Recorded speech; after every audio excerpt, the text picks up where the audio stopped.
Good evening, I'm Shubhendu Ghosh. Welcome to World Today. In the next 1 hour, we track all the major news and developments from across the globe. A hotline has been established between the Indian Army and their Chinese counterpart to boost communication and relations. Digital India ecosystem expands with the launch of e-RUPI payment instrument by Prime Minister Narendra Modi and understanding the adverse impact of climate change being witnessed all across the globe. All that and more.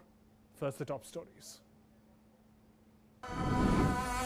Prime Minister Narendra Modi launches e-RUPI, a cashless, contactless, prepaid instrument for digital payments. Revolutionary initiative, it ensures leak-proof delivery of welfare services, assuring timely payment to service providers without involvement of any intermediary.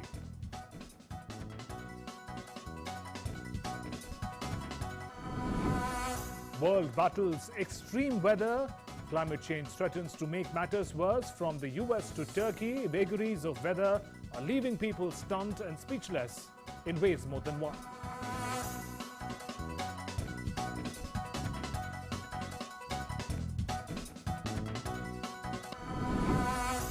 ASEAN foreign ministers meet virtually a day after Myanmar Army Chief appoints himself Prime Minister. Discuss the crisis in Myanmar. Indonesia urges Myanmar to approve appointment of ASEAN envoy.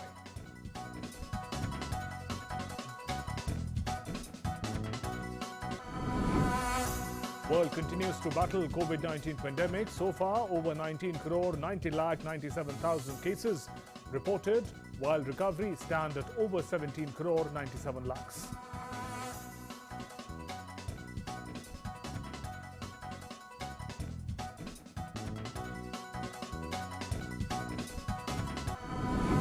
All eyes on medal hopeful Kamalpreet Kaur set to go for gold in the women's discus throw finals. India needs create history at Tokyo Olympics in hockey. Beat Australia 1-0 to storm into the last four. Prime Minister Narendra Modi, Union Sports Minister, congratulate Team India for entering the semis.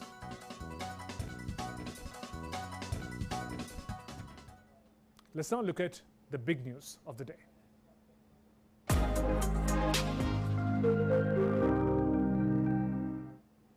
Prime Minister Narendra Modi launched e-RUPI, a cashless and contactless instrument for digital payments today through video conferencing. e-RUPI is a person and purpose specific digital payment solutions. It's a QR code or SMS string based e-voucher which is delivered to the mobile of the beneficiaries. Speaking on the occasion, Prime Minister Modi said the country is giving a new dimension to digital governance, and e-RUPI will play a great role in strengthening direct benefit transfer.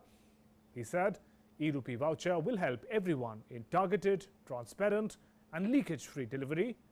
He also added the centre is taking over 300 government schemes to the poor through the DBT means. e-RUPI vouchers are purpose-specific and will ensure that benefits of the voucher, the funds, are availed for the service that it is meant for.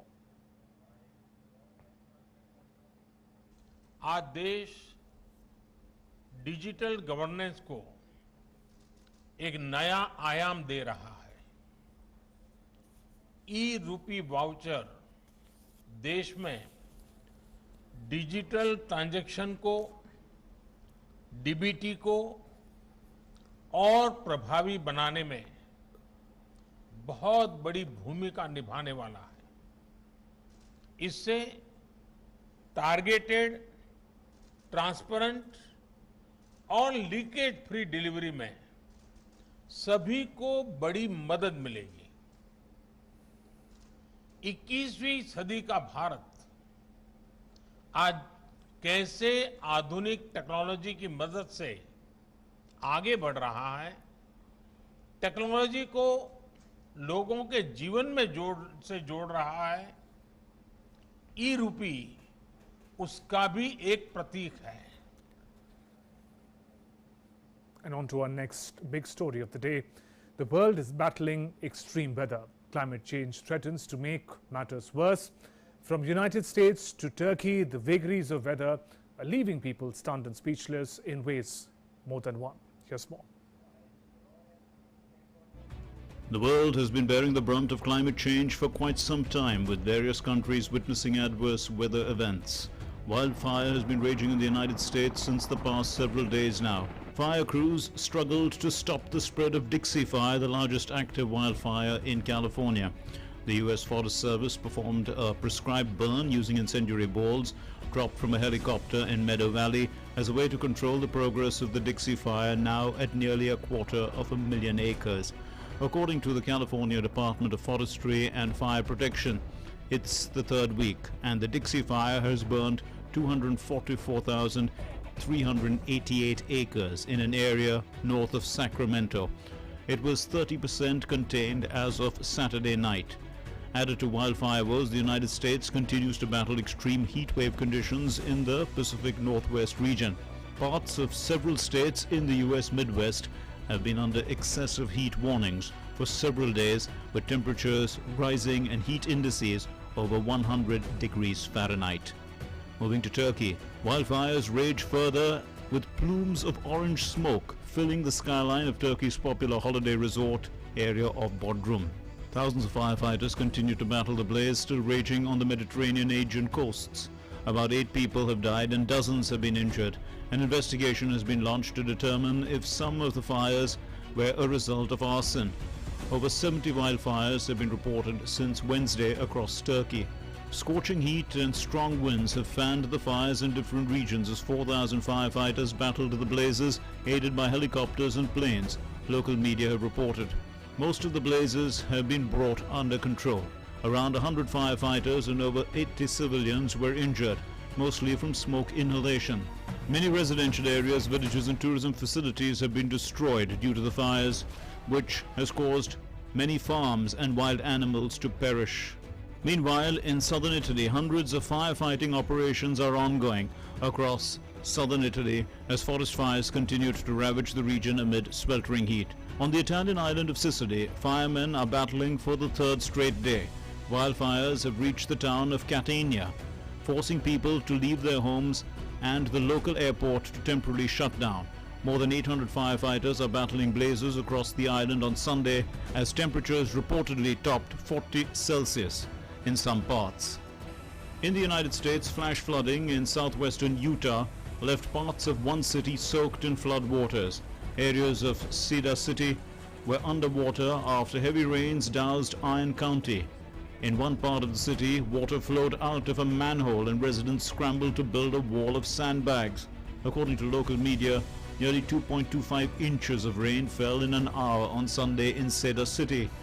More rain has been predicted for the area. The adverse events have made man get up and take notice of climate change and scramble for mitigation measures. Perhaps that's the reason why the rich countries are also seriously working to that effect. Bureau Report, DD India.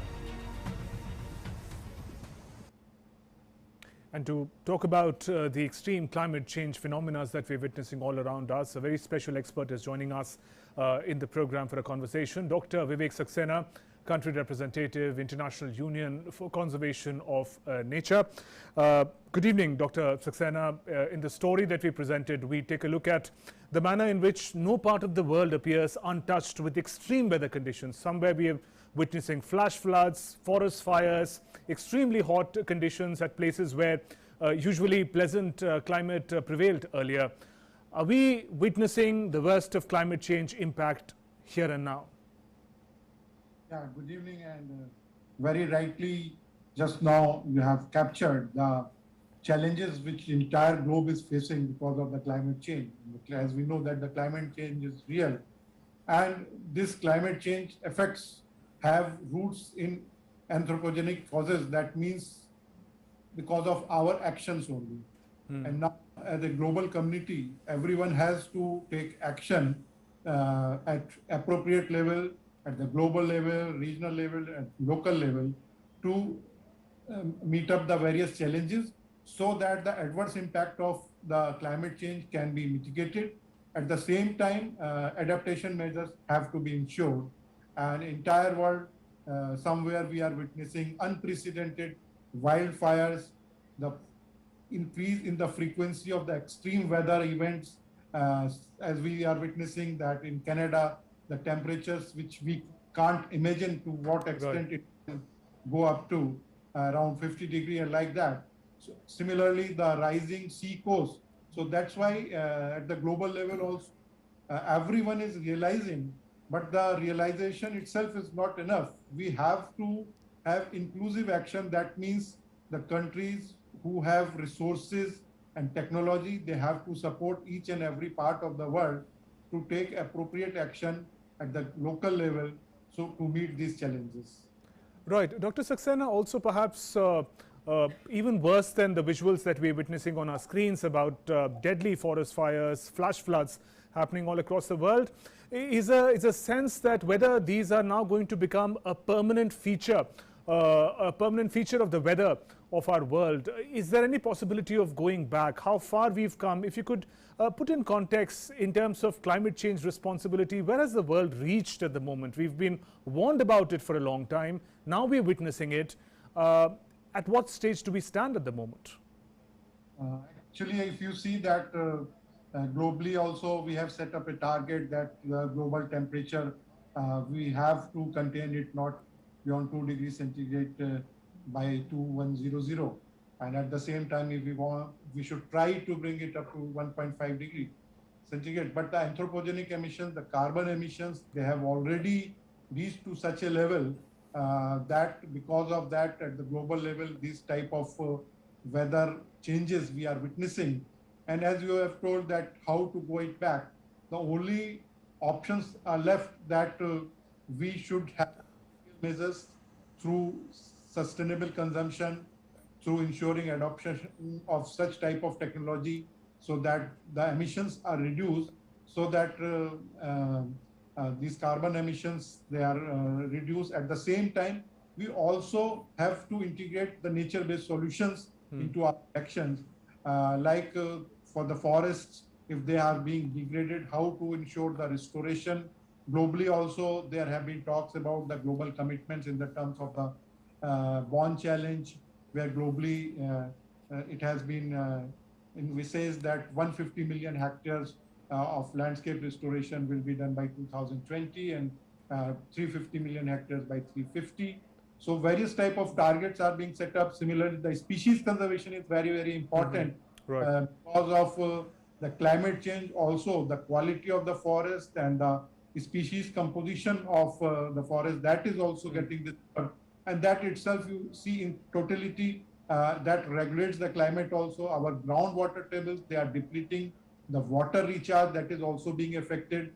So effective watershed management, all these efforts for related to our actions, they need to be integrated if we really want to see that the future which we want to give to our future generation, though we are already witnessing the adverse effect of the climate change because of the past actions, but we have really learned from the adverse effects of the past action, the remedial measures which we discussed at the global level also, like for the climate change, we have a climate change convention, the conference of parties which meet every year, and in 2015 Paris climate change agreement, in of targets and actions they have been envisaged, and they are being also monitored regularly.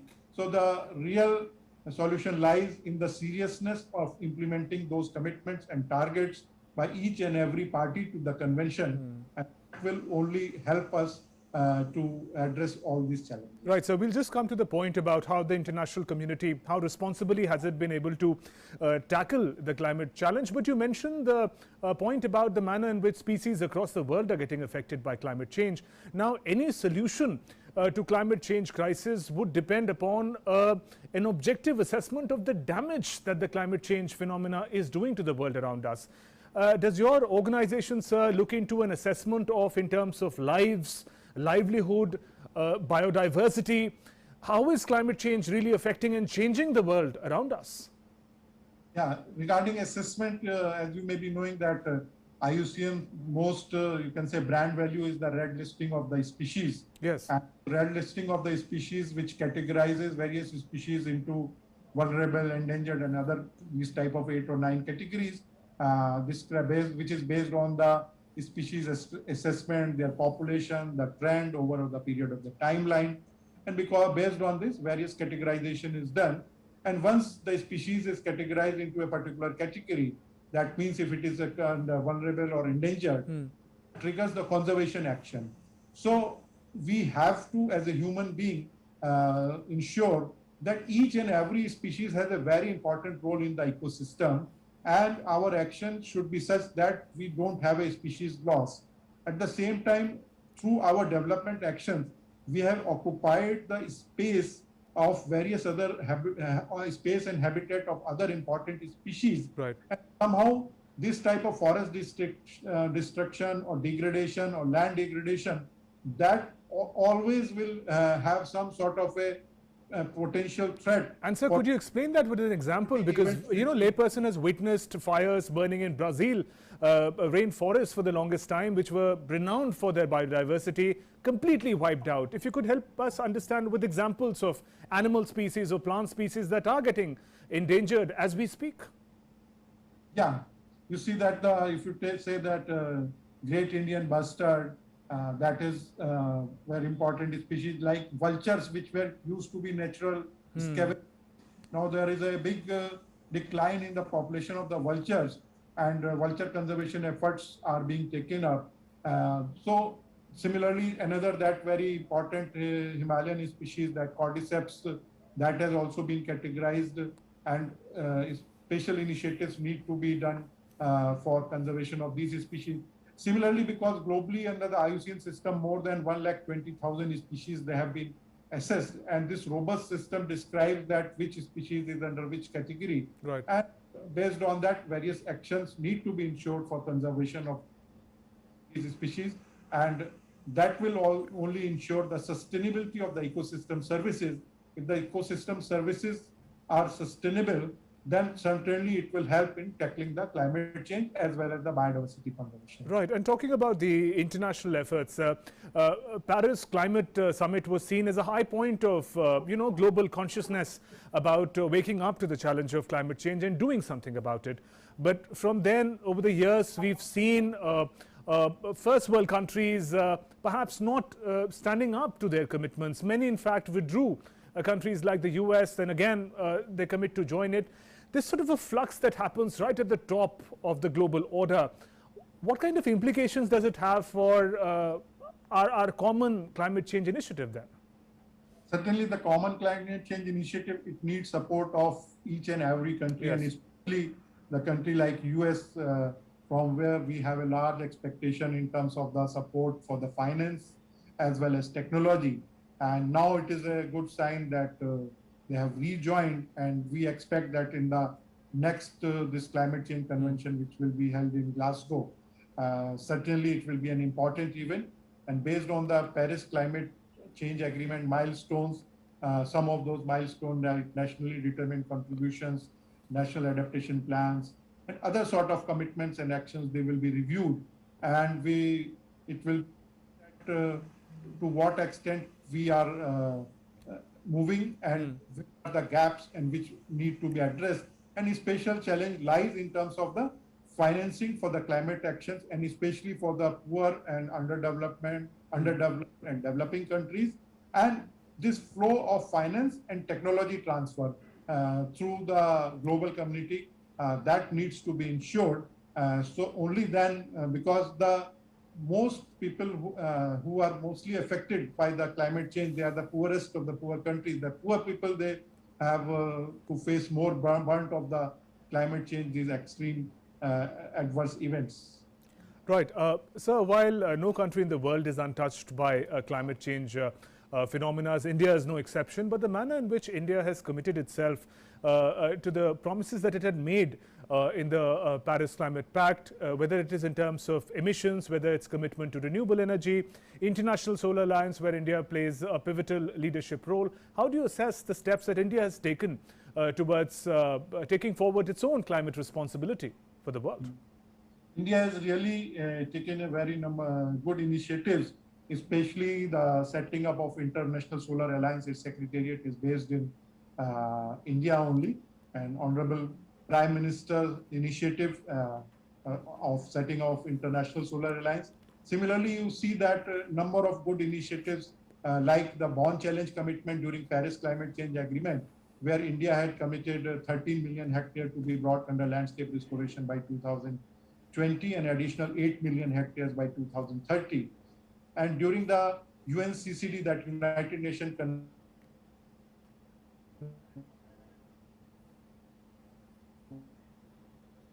Dr. Vivek Saxena, India representative of IUCN, International Union of Conservation of Nature, is with us. There seems to be a bit of a technical issue in connecting with Dr. Saxena, but Dr. Saxena, thanks very much for the points that you did share with us. Really crucial responsibility for the international community, and a lot to look forward to then, to the Glasgow Climate Summit, as to the mistakes of the past can now perhaps be rectified. Moving on, to further enhance the spirit of trust and cordial relations along the border, a hotline has been established between the Indian Army in Kongrala, North Sikkim, and the Chinese People's Liberation Army at Khamba Dzong in Tibet Autonomous Region. The inauguration was attended by ground commanders of the respective armies, and a message of friendship and harmony was exchanged through the hotline. The event coincided with PLA Day on August 1st. The armed forces of the two countries have well-established mechanism for communication at the ground commanders level. Both sides of the army stated that these hotlines in various sectors will go a long way in maintaining peace and tranquility at the borders.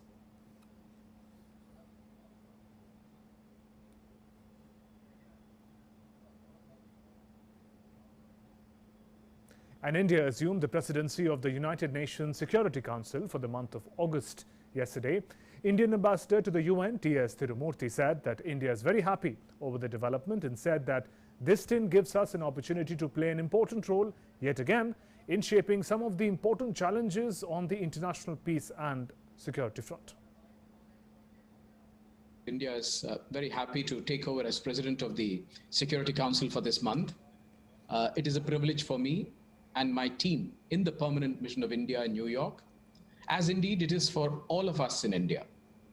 As you know, it has been 7 months since we entered the Security Council, and this is our 8th tenure. So this stint in the Security Council is not just about our presidency, but about the Indian presence itself.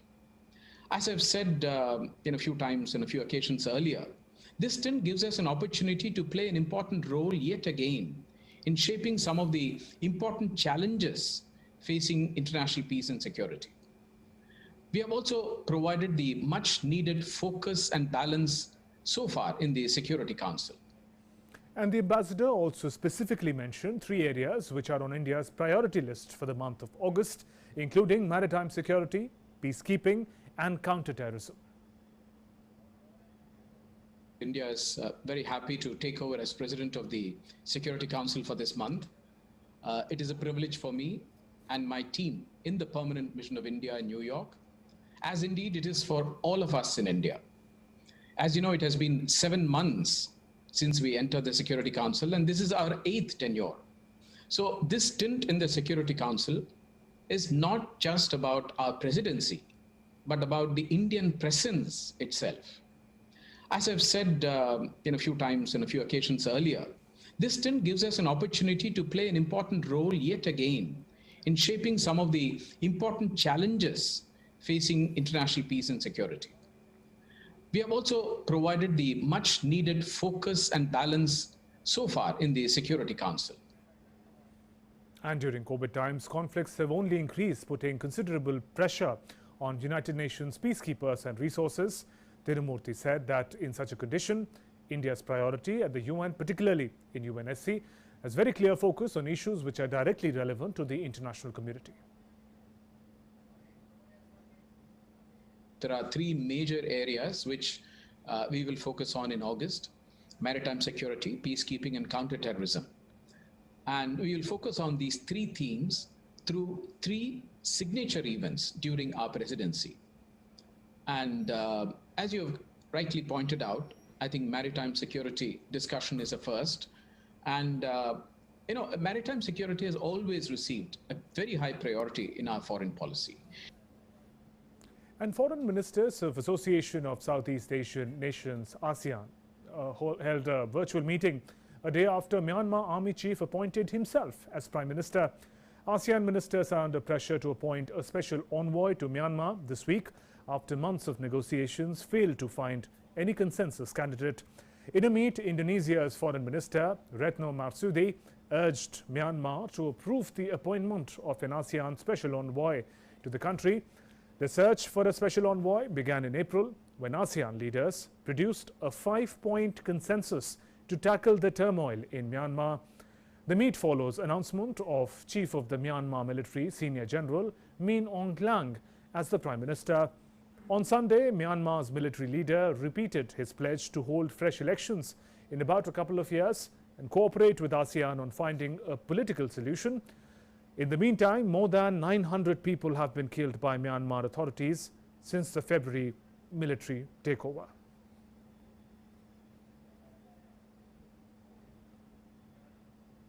Moving on, in a significant boost to connectivity between India and Bangladesh, a goods train loaded with stone chips in 30 wagons reached Chilahati in Bangladesh from India on Sunday afternoon through the Haldibari-Chilahati route. The train was dispatched from Damdim station of the Northeast Frontier Railway late on Saturday night. This rail route has been revived 56 years after being discontinued during the India-Pakistan War of 1965. The Haldibari-Chilahati rail line was inaugurated on 17 December last year during the virtual summit between Prime Minister Narendra Modi and Prime Minister Sheikh Hasina of Bangladesh. The Haldibari-Chilahati rail link is the 5th rail link between India and Bangladesh being made operational. Apart from this, Petrapol, Benapol, Gairadarshan, Singhabad, Rohanpur and Radhikapur Birol routes are currently operational. The rail link will strengthen India-Bangladesh rail connectivity and bilateral trade. It will also enhance rail network accessibility and will support growth in the regional trade. The same route will be used for running passenger trains as well.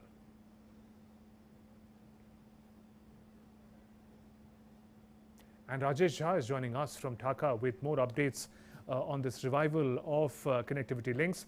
Rajesh, how does it impact the close relationships between the two countries, India and Bangladesh, where we see a lot of frozen assets, connectivity infrastructure is getting revived as we speak? Yes, Surendu, if you remember, before the visit of Prime Minister Narendra Modi in March this year to take part in the 50th anniversary of the independence liberation of Bangladesh, the Ministry of External Affairs, Dr. Jaishankar, had said that in the coming 20 years, the connectivity is going to be the fulcrum, the cornerstone of the India-Bangladesh relationship. Now we see it happening in terms of several new initiatives, several new things opening up. For example, this route has been in operational for the last 56 years. Immediately after 1965, this route was stopped. And with the opening of this route, the regular supply of goods and commodities from India to Bangladesh and from Bangladesh to India would commence. That would be a major boost, because if you remember, because of the corona crisis, the road connectivity has been kind of obstructed. But the rail connectivity is a much easier and much faster way of sending things from India to Bangladesh and from Bangladesh to India. There are several other connectivity linkages which are now being operationalized. If you remember, last 10 days, at least four consignments of liquid petroleum medical oxygen has been supplied to Bangladesh. Now, Bangladesh is going through a very acute phase of corona crisis because the positivity rate here is above 30%. And despite the 11th day of lockdown today, the number of people infected by the coronavirus is quite high. In that situation, it requires oxygen, and Bangladesh has been getting almost, it has got almost around 1,000 metric ton oxygen over the last 4 or 5 days through the land route as well as the railway route. Now, this is going to be an important, very significant development in terms of the connectivity between the regions. There have been many studies in the past which say that if the connectivity between the two countries increases, the cost of trade that India has with many other countries for which it requires to use the Bangladesh route. For example, Chattogram. A few months back, the Feni Setu, the Maitri Setu at Feni was inaugurated, which connected Agartala with the Chattogram airport, Chattogram port, which will mean that India can send its commodities for export through Bangladesh to Chattogram port, and it will save a lot of time and money in transporting things through the other land route. So everything that is now being done has a multi-dimensional effect in terms of connecting the two countries economically, and also, for example, as I said about the liquid medical oxygen, that is also a great show of friendship. So trade and friendship and interconnection between the two countries is growing by leaps and bounds in the last few months, despite Corona putting a brake on so many of the initiatives which could have been taken up. For example, even this thing was inaugurated in December last year, December 17th, during the virtual summit of Prime Minister Narendra Modi and Prime Minister Sheikh Hasina of Bangladesh. But because of Corona, it could not be operationalized. Now it has been operationalized, and it will have a significant positive impact on India-Bangladesh trade and relations between the two countries. Shubhendu. Right there, Rajesh. Thanks very much for joining us with those inputs from Dhaka. Important boost to connectivity between the neighbors, India and Bangladesh. Let's now get an update on the COVID-19 front, cases from across the world. The world continues to battle against COVID-19. So far, over 19.90 crore people across the globe have contracted coronavirus, while the recoveries have surpassed the 17.9 crore mark. Over 42.40 lakh people have lost their lives to the virus globally. United States remains the worst affected country by the pandemic. More than 3.5 crore people have so far been infected by COVID-19 in the US. And in the same country, over 6.29 lakh casualties have also been reported because of coronavirus. Moving on to some other stories. Thousands of anti-lockdown demonstrators defied a court-ordered protest ban on Sunday and gathered in the streets of Berlin, Germany, resulting in scuffles with police.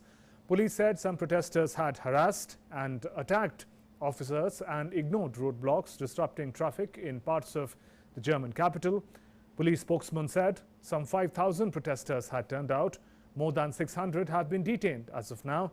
The protest was called by the Quadrangle or the Lateral Thinkers movement, which has emerged as the loudest voice against Germany's coronavirus restrictions.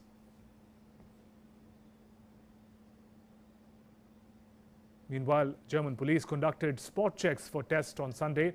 The returning holidaymakers amid concerns over rising coronavirus cases loads in the holiday destinations.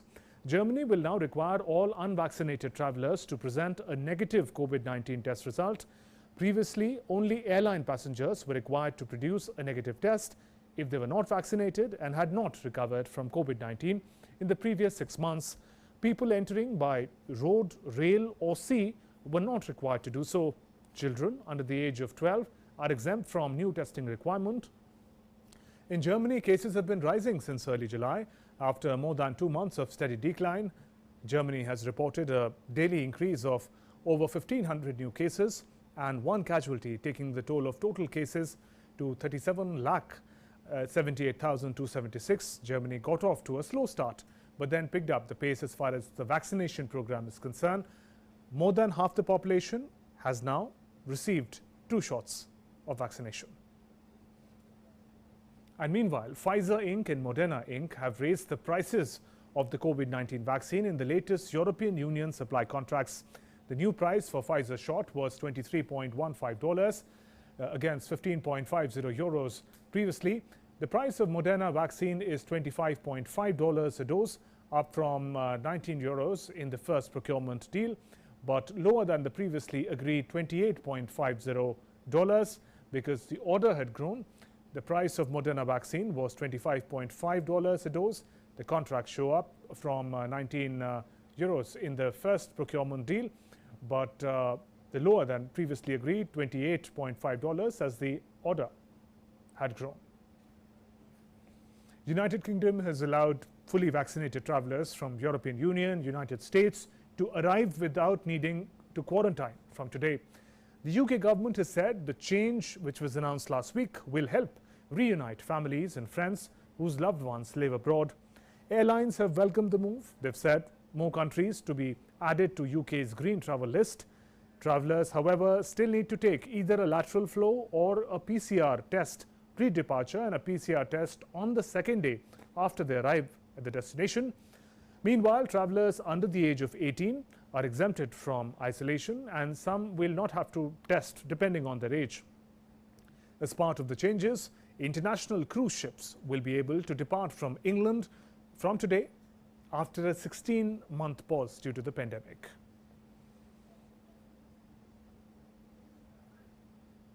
Some news from Australia. Australian military forces are preparing to assist police officers with Sydney's COVID outbreak in the city's second month of lockdown.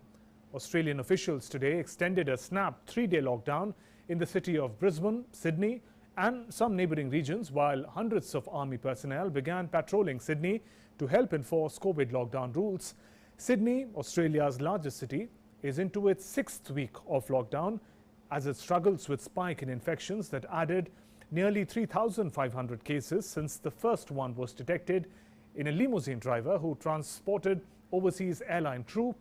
Officials in New South Wales, of which Sydney is the capital, have implored residents to stay at home to prevent more surges and brought in military to help police enforce compliance after some defied lockdown rules. Meanwhile, United Nations Secretary General Antonio Guterres has said the world is going through an education crisis as millions of children remain out of schools due to COVID-19 pandemic. In a message, UN chief said, "We are in the middle of an education crisis and 56 million students are still affected by school closures due to COVID-19, while 25 million may never return to schools."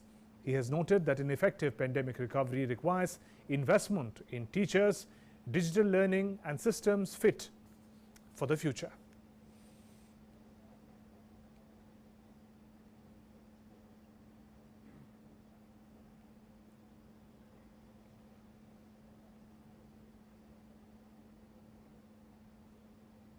And Vietnam has extended strict curbs on movement in its business hub, Ho Chi Minh City, and another 18 cities and provinces throughout its south for another couple of weeks, stating today to help combat its worst COVID-19 outbreak.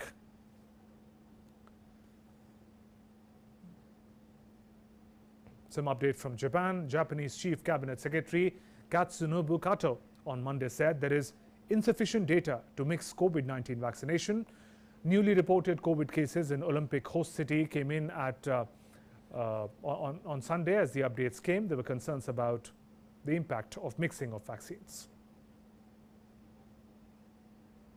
And time now for some more news and updates from across the world in News at Glance.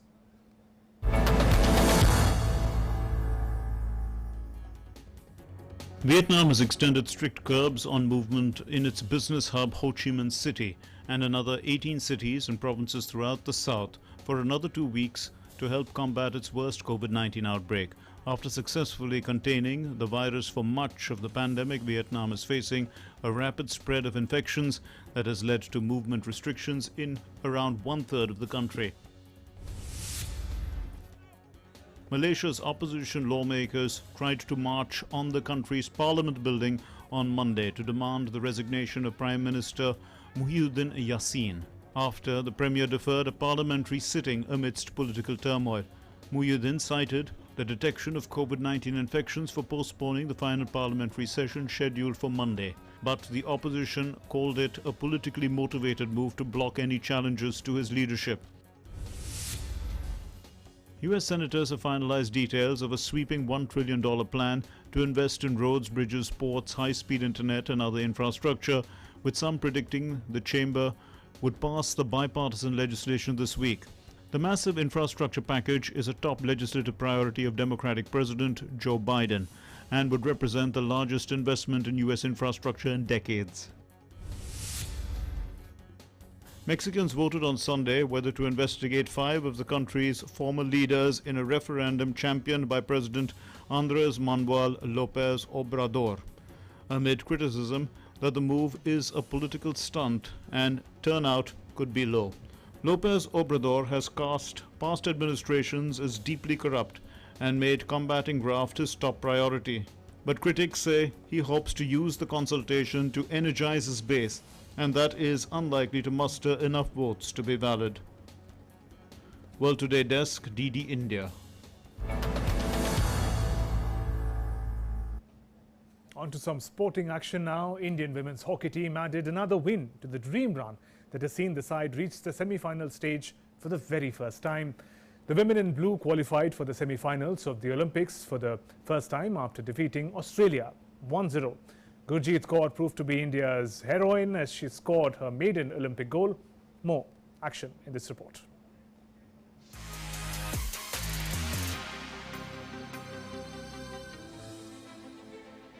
The Indian women's hockey team registered one of their biggest wins in history with a stunning 1-0 win over three-time champions Australia to reach their maiden semi-finals in the women's hockey at the Olympics in Tokyo. Gurjeet Kaur proved to be India's star as she scored her maiden Olympic goal in the 22nd minute to put India in the last four of the Tokyo Games.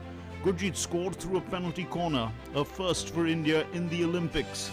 India somehow managed to hold on to their lead from there onwards, denying wave after wave of attacks from Australia to complete a hat-trick of wins.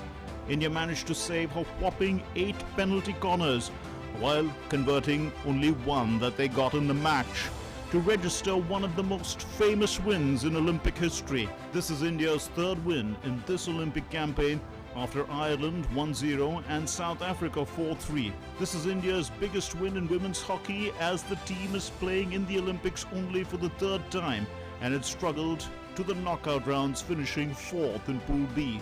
The Indian women's hockey team's best finish at the Olympics came on debut in Moscow back in 1980, when they ended fourth in the 6-team competition. Early on Sunday, the Indian men's team also reached the semi-final at the Olympics after registering a stunning 3-1 victory over Great Britain in the quarter-final. The world number 10 Indian women will now face the world number 2 Argentina in the semi-finals on Wednesday, and the men's side will take on Belgium in the last 4 fixture on Tuesday at 7 a.m. Indian Standard Time. Sports Desk, DD India.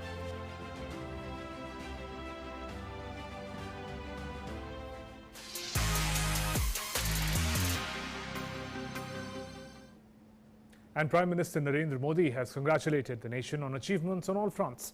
He took to Twitter and said, with the beginning of August, the month that marks the beginning of Amrit Mahotsav, India have seen multiple happenings that are heartening to every Indian.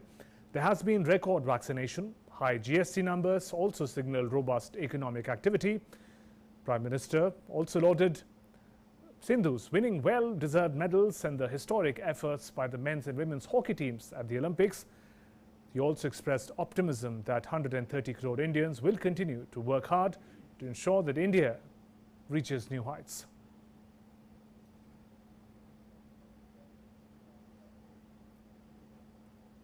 And Sports Minister Anurag Thakur also congratulated the Indian hockey team for their victory at the Tokyo Olympics. The minister said that both by men's and the women's hockey teams, they gave splendid performances.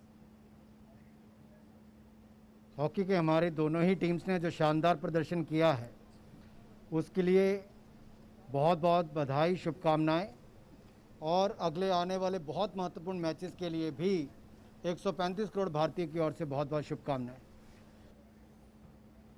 Australia's High Commissioner to India, Barry O'Farrell, congratulated the Indian women hockey team in a tweet message. He said, "Well done, Hockey India. Tough hockey match, but your defense held out until the end. The Great Wall of India could not be beaten. Best of luck in the semis and the grand finals." And coach of the Indian hockey midfielder, Nikki Pradhan, is high on confidence that Indian women hockey team will create history this time. ये महिला team जबरदस्त form में आ गई है और goalkeeper जो है वो बहुत अच्छा गोल सेव कर रही है, डिफेंडर लोग बहुत अच्छा कर रहे हैं। निक्की प्रधान वो हर एंगल का बॉल को कवर कर रही है और किसी तरह से वो नहीं चूक रही है और हर बॉल को क्लियर कर रही है, अच्छा पास दे रही है और फॉरवर्ड लाइन भी अभी पूरा नपा-तुला खेल रहे हैं, इसलिए गोल स्कोर हो रहा है और मतलब अच्छा से अच्छा टीम को अभी सोचना पड़ रहा है कि हम भारतीय टीम को कैसे बेधें. And the coach said her father also thinks India has a good chance this time and wishes all the best to Team India. She played in her school till class 5th and then got selected. She worked hard to reach here. We wish her all the best and pray that India wins. And time now for some stories from a more intimate world around us, stories that are beyond headlines.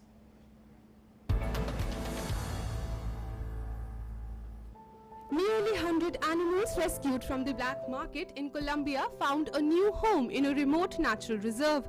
The Colombian armed forces were called in to help transport animals such as puma, white-faced capuchins and Arau turtles to the Primavera Natural Reserve in Colombia's Vichara department in the country's remote eastern plains that border Venezuela. Colombia is one of the world's most biodiverse countries by square kilometer and home to some 10% of the world's flora and fauna, making it a huge draw for illegal animal traffickers. In Brazil, Sao Paulo's Portuguese Language Museum has opened after being closed for nearly 6 years. The museum celebrates the rich diversity and history of more than 250 million Portuguese speakers. The museum also highlights the Portuguese language from the Romans to literary giants such as José Saramago and Paulo Coelho. The Portuguese Language Museum was originally opened in 2006 but was closed in 2015 after it was engulfed by a fire. Russia's Roscosmos space agency has released the first video from inside its research module, the Nauka. The footage shows the International Space Station crew members Oleg Novitsky and Pyotr Dubrov opening a hatch and entering the module and the module's interiors. The head of Roscosmos said on Saturday that pressure in a Russian service module on the International Space Station had dropped as a result of an air leak. The Russian crew entered the research module after the air was tested and cleaned.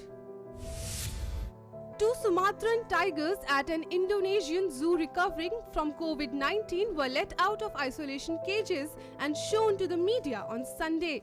9-year-old Tino and 12-year-old Hari had tested positive in mid-July and investigations were underway to find out how they became infected. The tigers went through 10 to 12 days of treatment and were gradually showing signs of recovery. In Hong Kong, people are on a spending spree after receiving the first batch of government-sponsored e-vouchers. The first batch of $2,000 e-voucher has been issued to some 5.5 million registered users who can spend it through 4 e-payment platforms. Residents are on a spending spree, spending on groceries and dining. Millions took advantage by flocking to restaurants and shopping malls to spend the money. 2 lakes in a far-flung coastal region of Patagonia in Argentina have turned fluorescent pink due to an unexplained phenomena that local ecologists fear could be harmful and caused by industrial contamination. The lakes, located near an industrial park on the outskirts of the Argentine city of Trilliu, sprawl across a dusty, desert-like plain and are largely undeveloped. According to the Argentina's National Ecological Network, the pink color could potentially be the result of a dye typically used to give prawns raised nearby their typically rose-colored hue. The United States and Canada are experiencing unprecedented heat wave conditions. In order to beat the heat, a woman in Washington has taken her 2 dogs to a nearby lake where the dogs swim and play with wooden sticks. Likewise, humans in the kayaks sail through the lake to get some relief from the scorching heat. Lotus ponds in Vietnam's Hanoi, especially the ones around West Lake, usually attract lots of visitors during their blooming season. What attracts the eye is a special pond where many precious domestic and foreign varieties of lotus grow. The lotus are bred from a number of precious domestic and foreign varieties which give them a variety of colors and shapes. The pond contains some 200 different varieties of lotus despite unlikely climate conditions. World Today Desk, DD India. And let us now understand the importance of this day in history.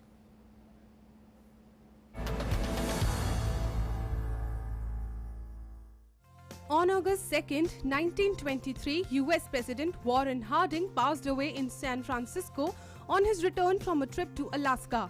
After Harding's death, Calvin Coolidge took over the presidency. On the very same day, in the year 1996, the American runner Michael Johnson became the first man to win both the 200 meters and 400 meters at Olympics. On this day in year 1999, the Awadh-Assam Express train collided head-on with the Brahmaputra mail in eastern India. The accident killed 285 people and injured nearly 300. On the same day in 2005, Air France Flight 358 crashed off runway at Toronto International Airport with all passengers and crew walking away from the fiery remains. On this day in 2014, a factory explosion killed at least 68 in eastern China. Almost 200 people were injured in the blast. World Today Desk, DD India. And that brings us to the close of this edition of World Today. News and updates continue after a short break. Namaskar.